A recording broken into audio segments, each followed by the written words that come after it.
ఇక మాజీ మంత్రి అనిల్ కుమార్ కు ఎమ్మెల్సీ బీదా రవిచంద్ర కౌంటర్ ఇచ్చారు. కాకానిపై అక్రమ కేసులు పెట్టి వేధిస్తున్నారని అనిల్ మాట్లాడటం హాస్యాస్పదంగా ఉందన్నారు. అయితే కాకాని అక్రమంగా మైనింగ్ చేయలేదని జగన్ నుంచి అనిల్ వరకు చెప్పగలరా అని క్వశ్చన్ చేశారు.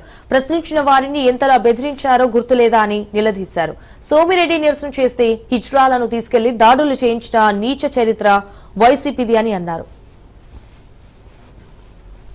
కార్యదర్శి మైనింగ్ సేఫ్టీ అధికారులు ఆనాటి ప్రభుత్వ ప్రధాన కార్యదర్శి జవహర్ రెడ్డి, ఆనాటి డీజీపీ రాజేంద్రనాథ్ రెడ్డి, ఇక్కడ ఉన్నటువంటి కలెక్టర్లకు ఎస్పీలకి సోమిరెడ్డి చంద్రమోహన్ రెడ్డి గారి ఫిర్యాదులపై ఇన్ఫర్మేషన్ తెప్పించుకొని కాకాని గోవర్ధన్ రెడ్డి అక్రమ మైనింగ్ చేస్తున్నాడని నిర్ధారణ చేసుకున్నారా లేదా తెలియజేయండి.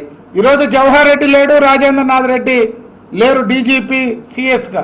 గత ప్రభుత్వంలో ఎవరు కోర్టుకు పోలేదంట. వైఎస్ఆర్సీపీ ప్రభుత్వంలో రుస్తుం మైన్ కోర్టుకు పోయి నా మైన్ ని మంత్రి కాకాని గోవర్ధన్ రెడ్డి వైఎస్ఆర్ కాంగ్రెస్ పార్టీ నాయకులు అక్రమంగా తవ్వుతున్నారు, అమ్ముకుంటున్నారు అని కోర్టుకు పోయి ఆర్డర్ తెస్తే దాన్ని ఎవరైనా పట్టించుకున్నారా?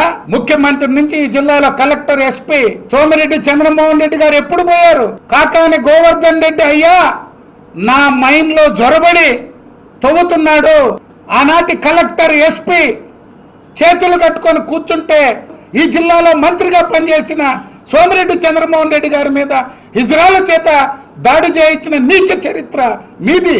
కాకాని దోపిడీ నిరూపించేదానికి ప్రభుత్వం సిద్ధంగా ఉంది, దానికి మీరు సిద్ధమా అని వైఎస్ జగన్మోహన్ రెడ్డి తాత రాజారెడ్డి వేమిరెడ్డి